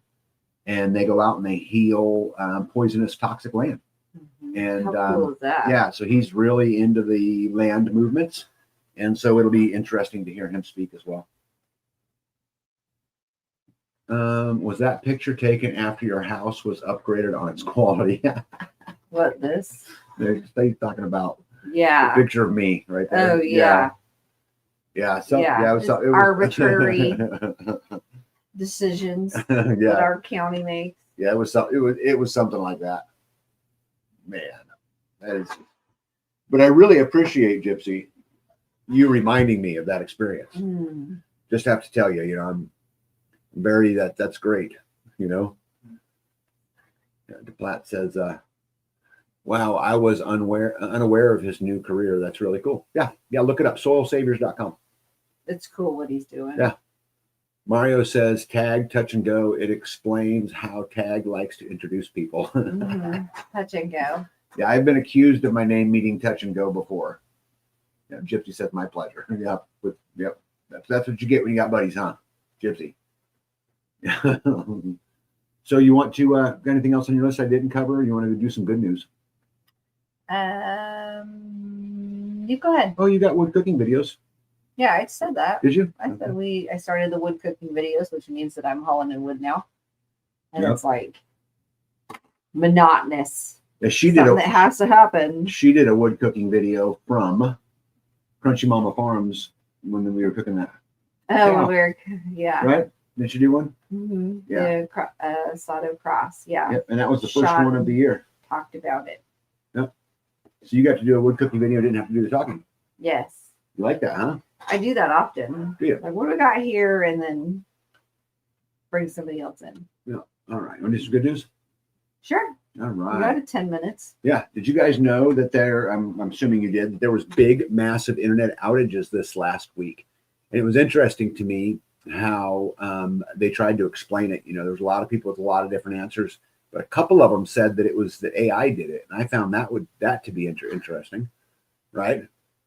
Also, Scary. I found it interesting that they claimed that China and Russia have their own internet, but yet there's videos all over the internet of drones and things like that falling out of the sky during this outage. So I don't know if it's connected or not.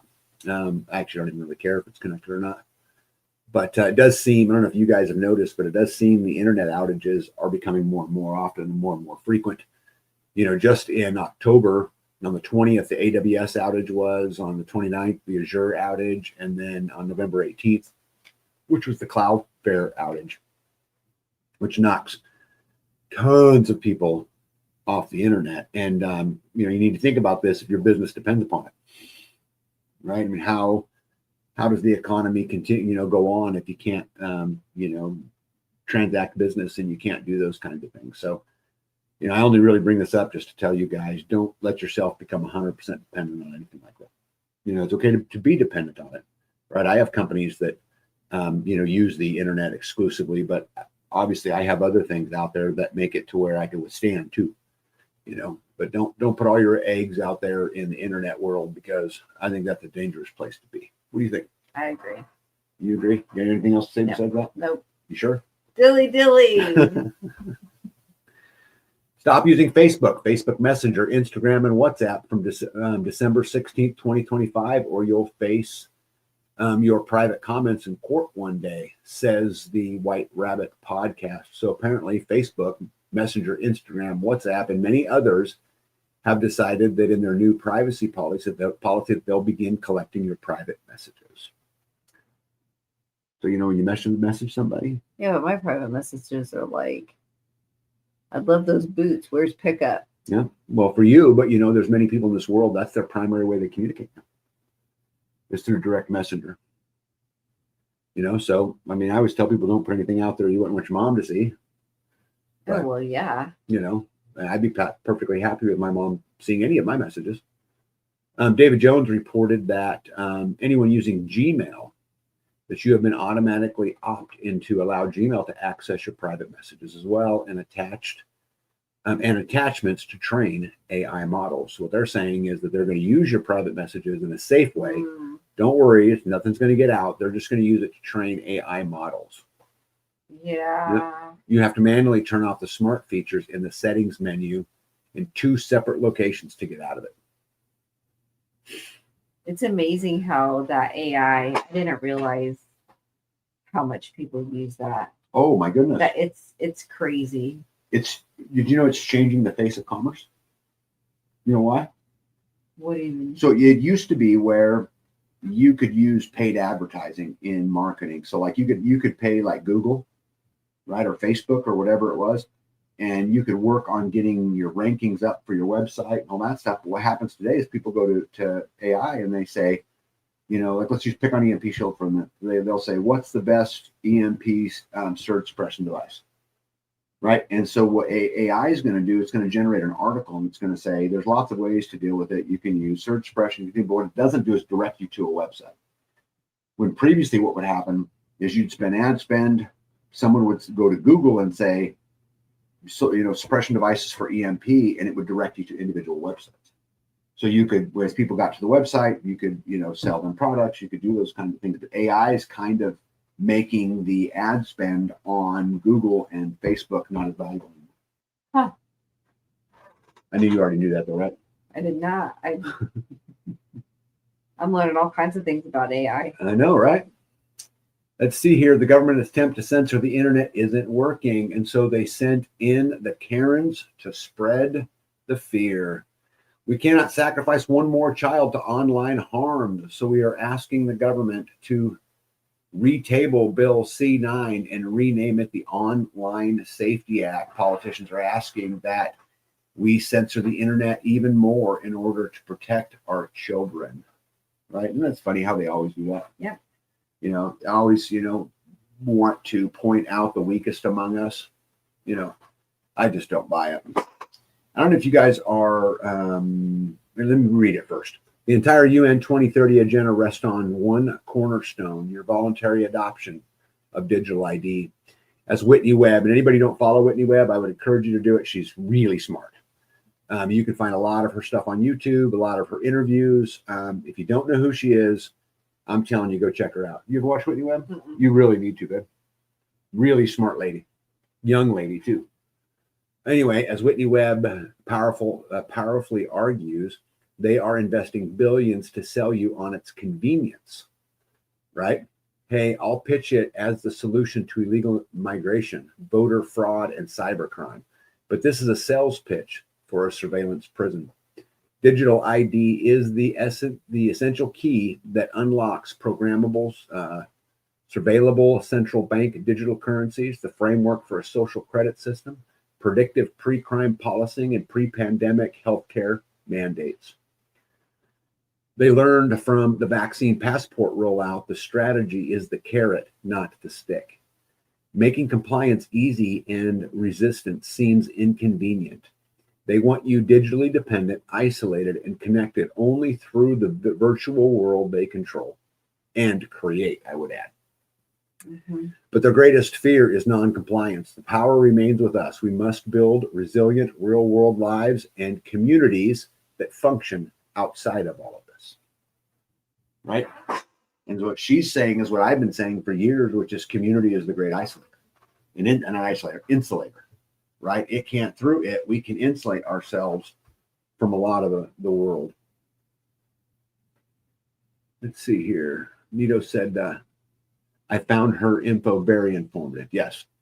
I wasted time or two. Very smart. Dana Green says watched. Okay, I watched. There you go. Say wasted. I watched a time or two. Very smart. Yeah, she's Whitney Webb is incredible and very, very, very, very smart and seems to have no fear. I've really enjoyed a lot of the stuff that I've read and listened to from her. After 232 years today, the U.S. Mint has made the last penny. I'm sure many of you have I already did heard not this. know that. They are not making pennies anymore. That's crazy. Some of you might ask, well, how's it going to They're work? just going to round up. What's that? They're just going to round up. Yep. After a penny is retired, cash transactions will be affected by the new rules for rounding. Here is what you can expect. Rounding. Businesses will round cash transactions to the nearest nickel or 5 cents, depending on the amount. This means that if the total ends in 1, 2, 6, or 7 cents, it will round down to the nearest nickel. And if transactions ending in 3, 4, 8, or 9 will round up to the nearest nickel. Have you ever noticed anything about pricing in America? How much is a box of cereal? $5.99. How much is some cheese? It's probably 99. You know, It's always like 98 or 89. always ends in 9. Yeah. So one, that means that most of the transactions will be rounding up. Go wrong. You know, I would argue this is another form of taxation, but I'll leave it to the government to come up with a solution of 1, 2, 6, and 7 will round down, and 3, 4, 5, That's 3, ridiculous. 4, 8, and 9 will round up. Wouldn't it make more sense that if it's if it's under 5, you round down, and if it's over, Yeah. right? I mean, it just makes more sense, I think, to do it another way. Business adaptation. Cash-heavy businesses will need to adapt to the new rules, often stockpiling pennies or switching to automatic rounding systems. So not only are they going to stop it because they say it costs them too much money, they're also going to pass the burden on to businesses. Now they have to come up with automatic rounding systems. The penny will remain legal tender. It can still be used for transactions, but will just no longer be minted. The retirement of the penny is expected to save the government approximately $56 million annually and reduce the cost of minting. This charge is part of a broader trend towards more efficient, this is important, trends towards a more efficient monetary system that aligns with how people conduct transactions today. As the economy continues to evolve, the role of cash will continue to change. Right? Digital currency. Let's see here. Yeah, Romans girl says, yeah, but they're just going to round up the total at the register after everything has been added up and taxed, not each $5.99. I don't know about that. I mean, I think that Romans, that makes sense from a logistical perspective, that a system could just do that. But I think it's a great opportunity to raise the price a little bit. I guess we'll see. But your theory makes perfect sense. Let's see here. Did we just hear the statement regarding the creation of GESARA? Right? You guys ever heard of that? That's all over your news, isn't it? Sarah? Yeah, this is the Board of Peace. So Trump forms and names himself the CEO, by the way, and the chairman. Says will cover large portions of the world. The UN passed it unanimously. So he forms a Board of Peace at the United Nations and named himself chairman. The United Nations passed it unanimously. China did not vote against it. Russia did not vote against it, right? Which is the trifecta of leaders. The board will be staffed with heads of major countries, something like no one has ever imagined. I wonder what that's all about. Let's see here. Nito says, ending in 9 was a psychological test that showed it tricks the mind to think the item was cheaper. Gypsy says the nickel is the next. It cost 14 cents to produce. Right.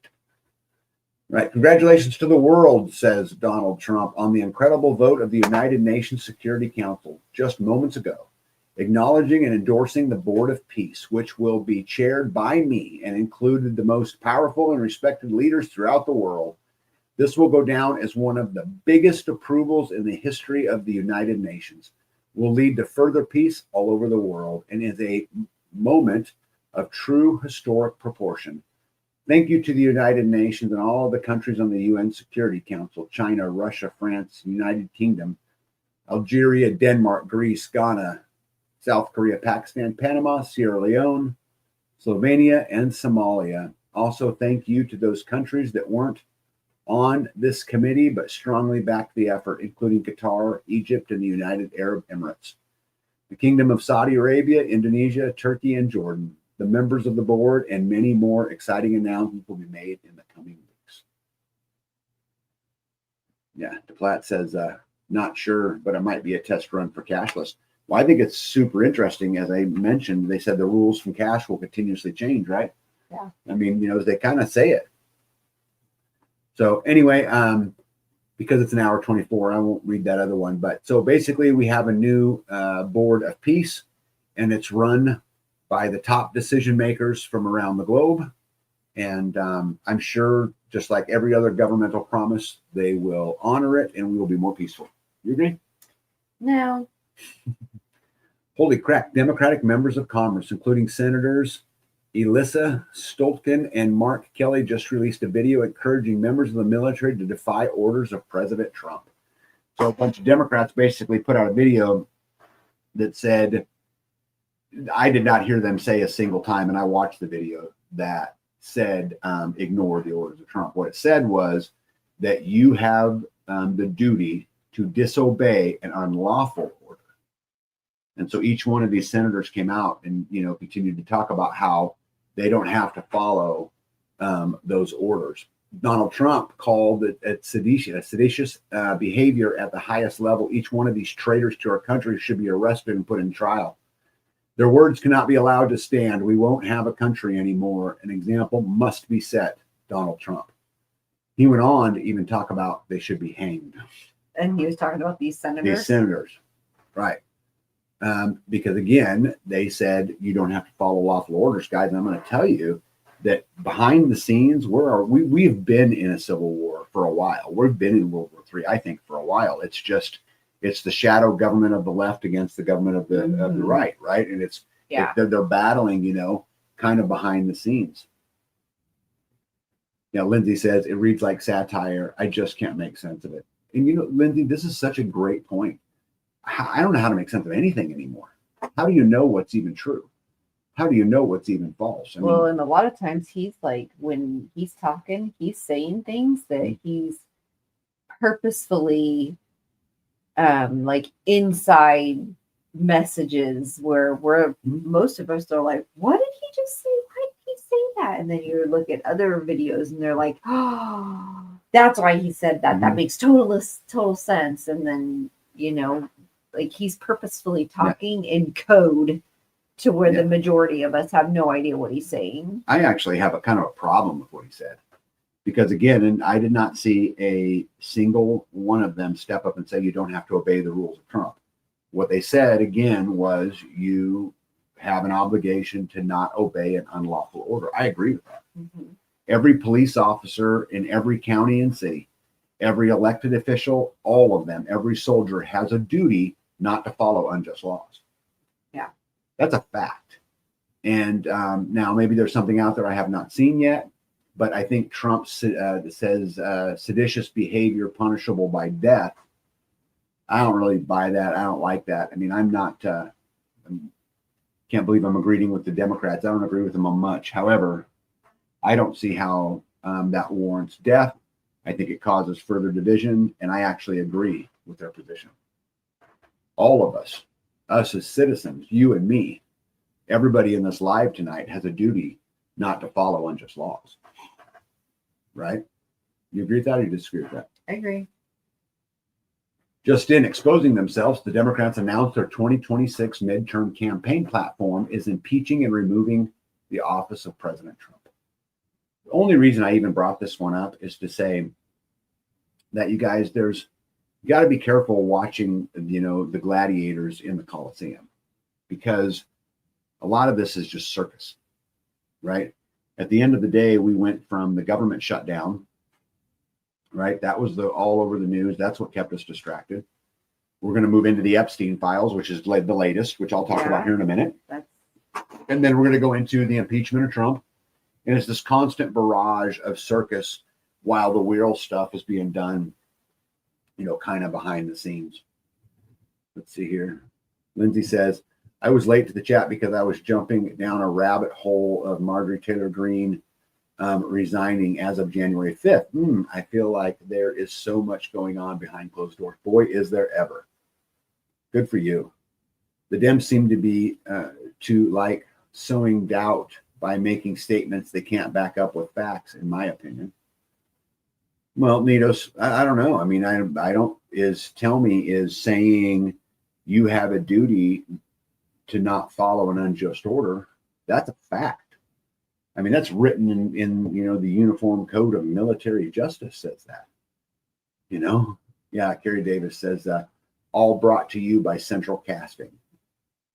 Yeah, it's ridiculous. I think we're going to stay in this constant barrage of fear mongering and impeachments and the government being shut down and the Epstein files and all the way up until we can get another virus or something to take our mind it's off like a soap opera. It is like a soap opera, and these are the days of our lives, right? We're living in days of our lives. Holy cow! Speaking of Marjorie Taylor Greene, suggests Donald Trump is a traitor. This is a lady, you guys, who backed Trump hard for a long time. Yeah. Right. They just called her Marjorie Taylor Black or something. Yeah. I was called a traitor by a man I fought for 6 years. I gave him my loyalty for free. Let me tell you what a traitor is. It's an American who serves foreign countries and themselves, she responds. She finally said the part out loud. She said, I was day one MAGA, and this fight has ripped MAGA apart. Watching the man we supported do this has been one of the most destructive things to the movement. The American people won't tolerate any more bullshit. She's not defending Trump anymore. She's describing a movement collapsing from the inside. Do you want to hear them read the names? Both Thomas Massie and Marjorie Taylor Greene are saying that if Trump's Department of Justice redacts any of the names of the Epstein files, that they will personally read the names on the House floor. President Trump just attacked me and lied about me. I haven't called him at all, but I did send these text messages today. Apparently, this is what sent him over the edge. And she was talking about, she sent them text. I read them text of releasing stuff about the Epsteins. And she thinks that Trump turned on her because she wants the Epstein list released. Let's get some of this stuff done here. Newbar says, don't think the Dems weren't trying to dramatize their statement. Oh, of course they were. I don't think anything they said was illegal. So, I mean, are we gonna create punishment in tone of voice? Right? I mean, I don't particularly like what they said. Everything else is arbitrary. But they're absolutely instigating. But at the end of the day, they didn't break any laws. Romans Girl says, I'd like to see exactly what the Dems said. Has their original message been spun to make Trump look bad, or is he going off the rails and we're right to agree with the Dems? Well, yeah, I don't know. I mean, at the end of the day, the videos that I seen that the Dems put out on this said you don't have to follow an illegal order. That's true. So of course they want it to be, big. They want it to be grand. They absolutely knew what was going to happen after they do that. You make Trump look like a tyrant, which is probably part of the plan, right? The problem is they're not governing, right? They're living in, as B said, a soap opera. Nito says, I agree with that tag, but in interviews, they can't specify a single order that was against the Constitution. So why make the video? To instigate, Nito's. To start crap. Right. To just to get it going and going and going. Epstein survivor said, I was raped 3 times a day, and I wasn't the only girl. It was a conveyor belt of abuse. Congress is actively protecting the monsters behind this, and the entire system needs to be destroyed. That they have subpoenaed Bill and Hillary Clinton, along with Bill Barr, Alberto Gonzalez, Jeff Sessions, Robert Mueller, Loretta Lynch, and Eric Holder, all to testify. Now, the Clintons have decided they weren't coming, and so now they're talking about maybe arresting them. But I think at the end of the day, I think we're never going to see anything. The House Senate passed the Epstein discharge petition. This is hilarious, by the way, via unanimous consent. The Senate has now passed the Epstein bill. So basically, please help me understand this. I don't get it at all. We have the Epstein files. We're going to release them. They're on my desk. Here is phase 1. No, we don't have any. There's nothing in them. There was no sex trafficking going on. Nobody visited the island. Case closed. Now we need a bill to release the Epstein file. You tracking? Did they go in a big circle? Yeah, they went in an absolute big circle. So basically, the House and now the president has signed this bill to release it. But here, and check this out. Trump signs the Epstein Files Transparency Act into law. Oh Okay. my gosh. All right. So check, this is important because obviously if the name says it, it has to be true, right? Affordable Care Act. So on November 19th, 2025, President Trump signed a bipartisan HR 4405 requiring the Justice Department to release unclassified, important word, unclassified Epstein files. Why are there classified and unclassified Epstein files? Why is who a predator was, who was preying on innocence, When he's a dead. national security issue? And he's dead. Yeah, but what are they protecting? Why does it have to be classified? Do we have Right. national security assets involved? This is ridiculous, including flight logs, associates, investigations, and death records within 30 days in a searchable online format. The bill, pushed by Representatives Thomas Massey and Rakana, passed the House 427-1 and the Senate unanimously after overcoming leadership delays. It allows limited redactions for victim privacy and security, but bans withholding to avoid embarrassment, with attorney Pam Bondi pledging compliance amid survivor demands for full accountability. Pam Bondi is the same one that said, I have it. It's on my desk. Here's phase one. And then there's nothing. Just absolutely makes no sense to me. I mean, round and round and round we go. And we need to look at the hypocrisy in it because it's everywhere, right? Remember when the binders were released? Mm-hmm. Remember when Pam Bondi said that she had it on her desk? Remember when she said there are tens of thousands of videos of Epstein with children and child porn? Right? Now we're going to comment because it's a pending investigation. So there was an investigation, then there wasn't an investigation, then there was a new investigation. There's a new investigation because now they say there's new evidence. Okay, so we've now gone from we're releasing the files to here are the binders to Epstein trafficked no one to it's a Democrat hoax to the disclosure being required by law to now we have a brand new investigation and a law. Everybody tracking? That's a soap opera. Right? Yeah. And Yeah. then they're going to come back to life. Epstein's going to come back to life. And then they're going to find who his, stepdad was.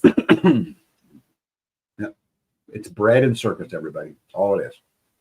And he'll get cancer and Yep. die again. Remember when Kash Patel said the Epstein Black Book, he would release it on day one. I will do everything so the American public knows exactly what happened. Kash Patel admits to releasing the client's list of sex offender Jeffrey Epstein. So he said he actually had released it. He also said on the Epstein files, I'm not going to withhold information from the American public ever, but I'm also not going to rush to get it out there in a format to which they can't rely upon. Went on to say, there's no credible information that child sex offender Epstein trafficked minors. Already 40 minors have testified that that's not true, right? He said case closed. Give you help there? How about Dan Bongino in 2019 says that there's no possible way Jeffrey Epstein committed suicide, but then recently totally changed his story after joining the administration. Dan Bongino was the one who always told us to never let the Epstein question die. These were his words. He warned us that they would try to cover it up, and they did.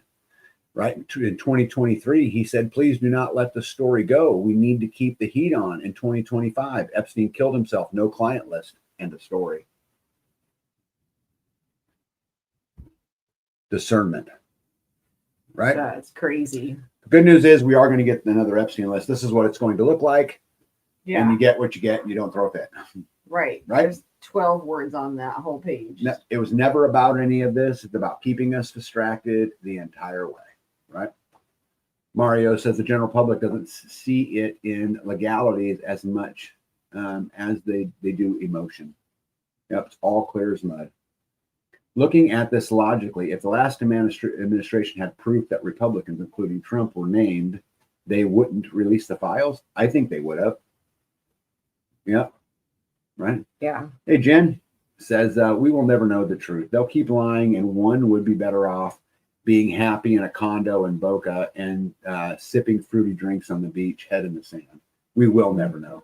And Carrie Davis says, Epstein ain't dead. Right.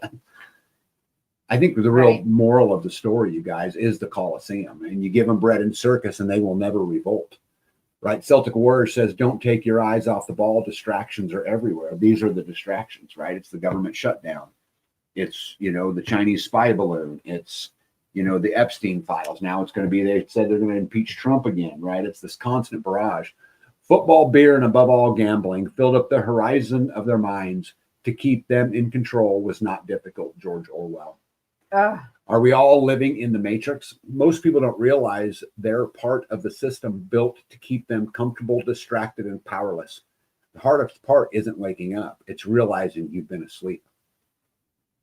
If you keep people exhausted and distracted, they won't organize. If you keep them struggling and divided, they won't resist. The system isn't broken. It's working as designed. Ouch. Like that? Yeah. Let me tell you why they do all of this. Because then we're not paying attention to the things that are going on behind the scenes. What's going on behind the scenes, you might ask? Well, let's talk about it. The U.S. is preparing a $2,000 stimulus check. Japan is preparing a $110 billion stimulus package. China has just approved a $1.4 trillion stimulus package. The Fed is officially ending QT. The U.S. is issuing $1.9 trillion in treasuries. Canada is restarting its quantitative easing program. The global M2 money supply is a record $137 trillion, and global rate cuts are at a 320 plus over the last 24 months. In what world is another wave of inflation not on its way? So things are going to get more expensive. And a record amount of Americans are now behind on their car payments. Subprime borrowers late on auto loans reached its highest level since 1994.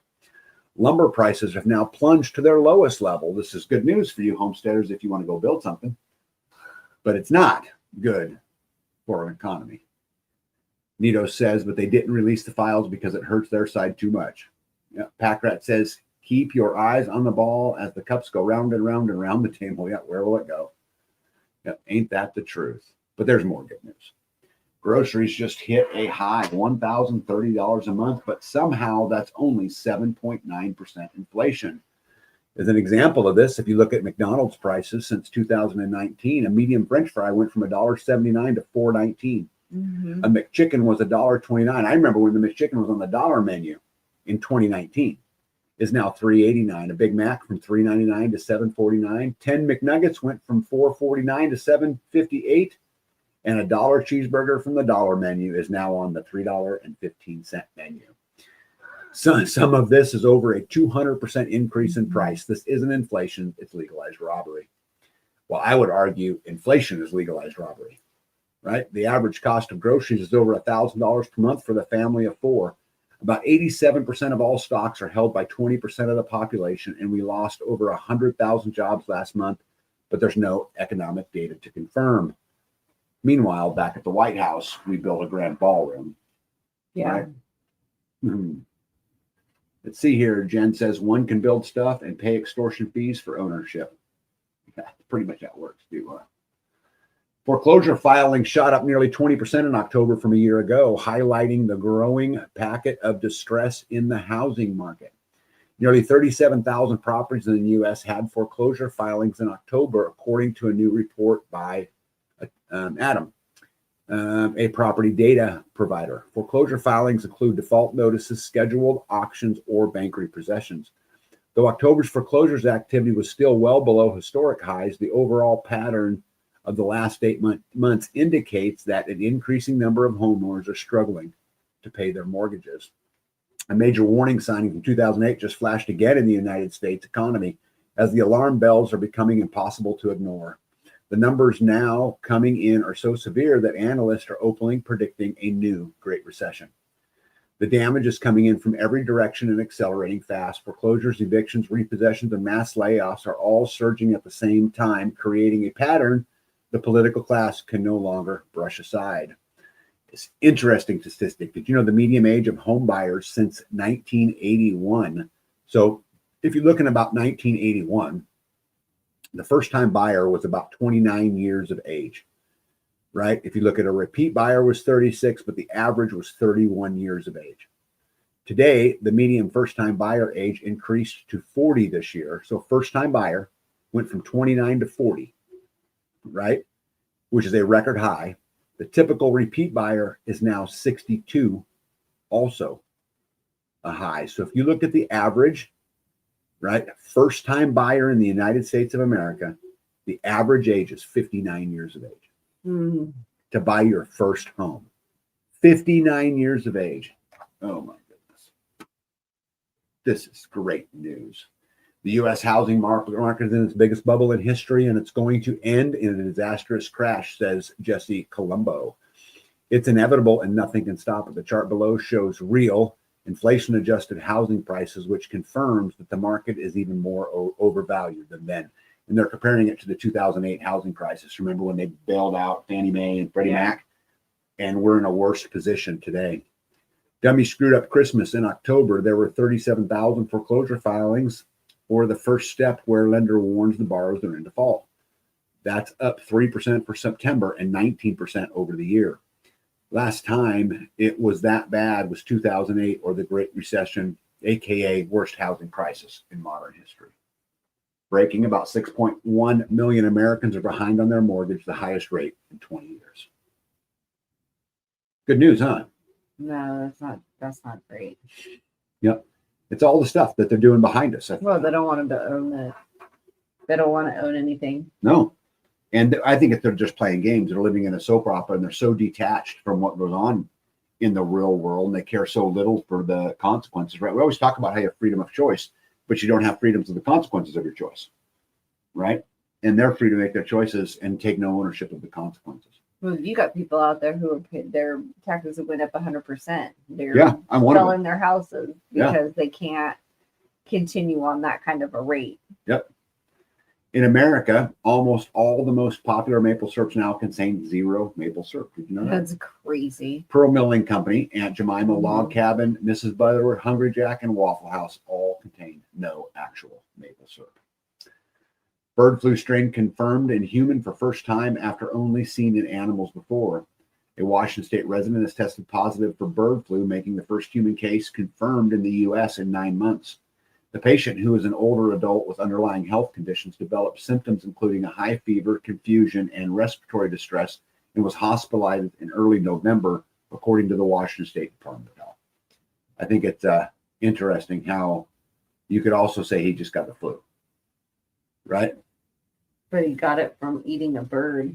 Well, they don't know how. They don't know that, but Or maybe he was listen to how they said caring it. for a bird. Listen to how they said it. The patient, who is an older adult with underlying health conditions, developed symptoms including high fever, confusion, and respiratory distress.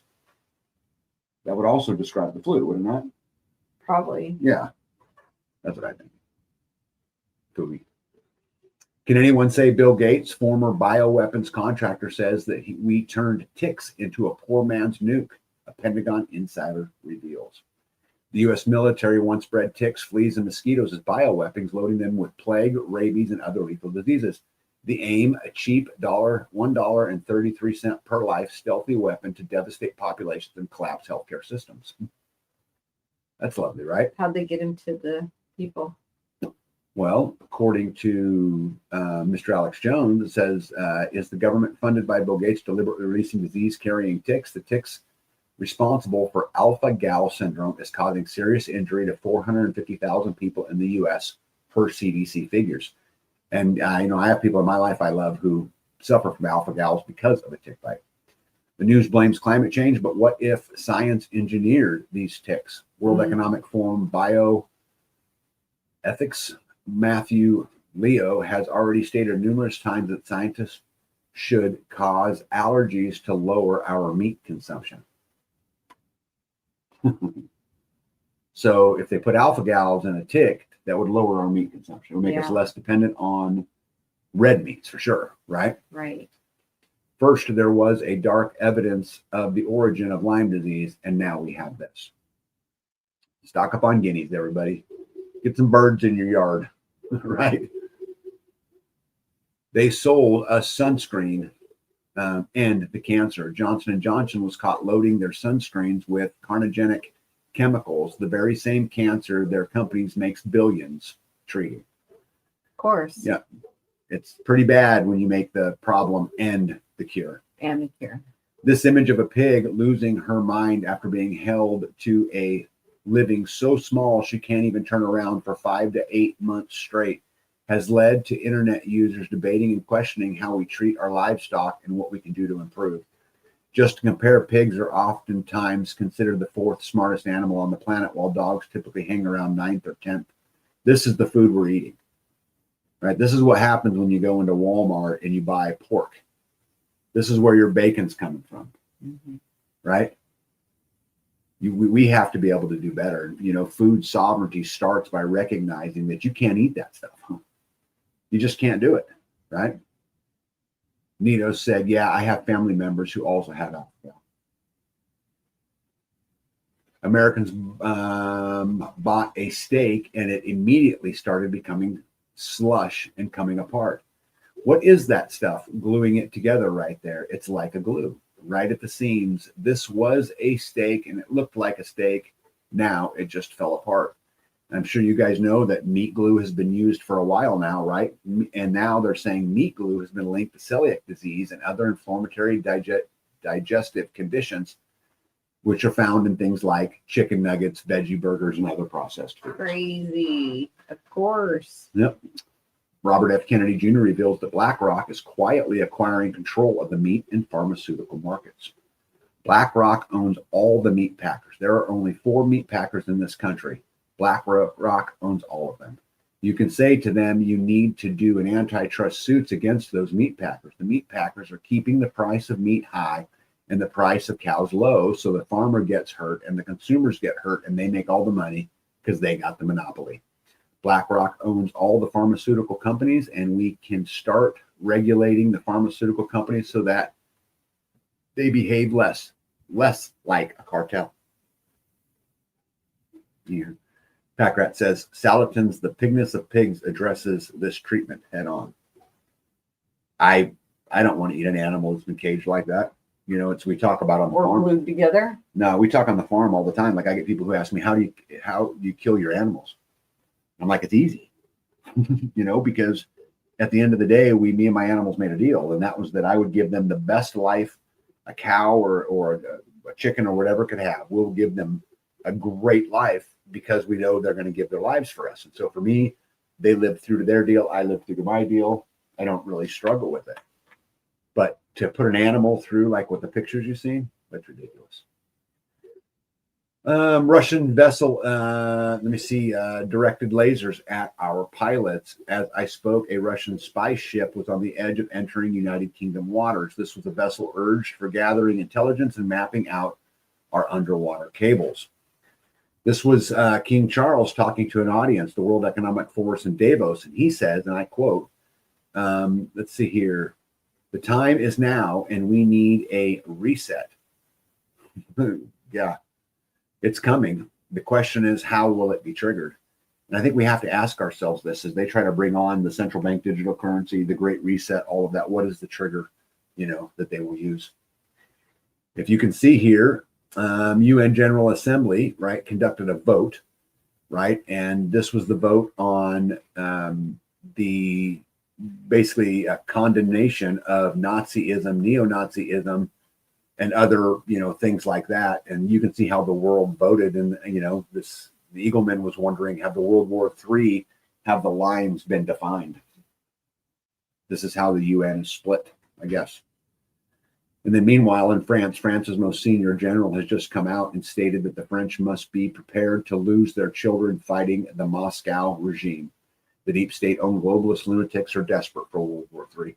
And I can tell you guys, every intel I have, everybody that I talk to say the governments around the world are preparing. And I can tell you as we should be too. Hey, Rose, welcome in, by the way. Jen says, I'm going in for the SAT treatment next week. Hopefully it works. We went over the cut sheet for the beef today. That'd be cool. Oh, 6 minutes. All right. The elites own everything except the skill to keep it alive. Their power isn't real. It's borrowed from everyone else's labor. Take that away and the illusion dies. Rapid Response says, if the economy added so many jobs, why did the unemployment rate go up? It's because more people came off the sidelines and were actively looking for work. When you're looking for work, you're actually counted among the unemployed. Fox News is telling people to save and not buy Christmas gifts for loved ones because Trump is doing such a good job. Remember, adults don't need gifts. Grandma doesn't need slippers. Trump's economy sucks, and we all know it. Merch says this man is a Gen Xer, and he realized a long time ago that there was going to be no retirement for him. I sold all of the things that I had, cashed in my retirement, and purchased some land out here in Tennessee to live on. And now what I have to do is pay for permission to live on this land, buy permits, and I also have to pay taxes every year, whatever the amount they decide, forever in this land of the free. You can never escape the system they have built for us. There is no end to it. It goes on forever until you die. The system where we're constantly paying a tithe to the government in hopes that they will do the right thing at some point ever. Whatever prices they decide is the icing on the cake. Property taxes are the biggest scam to ever force people to stay in the matrix, in my opinion. We are never free. You're only as free as what you can afford. Perpetual property taxes should be abolished. I agree. And Barbell Financial says this is the worst economy I've seen. Inflation is up, job market sucks, wages stagnating, largest wealth gap, record national debt, record consumer debt, mortgage defaults rising, new mass layoffs every day. Verizon just laid off 15,000 in Kansas City yesterday. No one can afford a house or have kids. It feels like something big is coming. I have to tell you, I agree.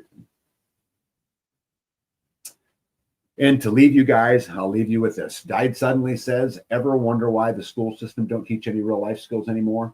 Because the moment a man becomes self-reliant, the system loses control. They don't want you to know how to survive without them. They want you dependent. They want you obedient. They want you to be reliant on the government. And so they teach kids how to comply, not how to think. Self-reliance is dangerous to the people who crave power because once you can feed yourself, once you can defend yourself, once you can think for yourself, they can't control you anymore. That's why they vilify independence, because the system doesn't fear rebellion. It fears men who no longer need it. The strongest rebellion left in the world is a man who refuses to depend on a system that's trying to enslave them. I agree. You agree? I do agree. I've not seen that before. Oh, I forgot. like that. I have one more picture for you. Like that. Right. Just because it was sent in, I got to show you guys this. Isn't that great? So Walmart has some Black Friday deals. This is a Cook with color cutting board with lid, $11.97. And then you take the tag off and it was always $11.97.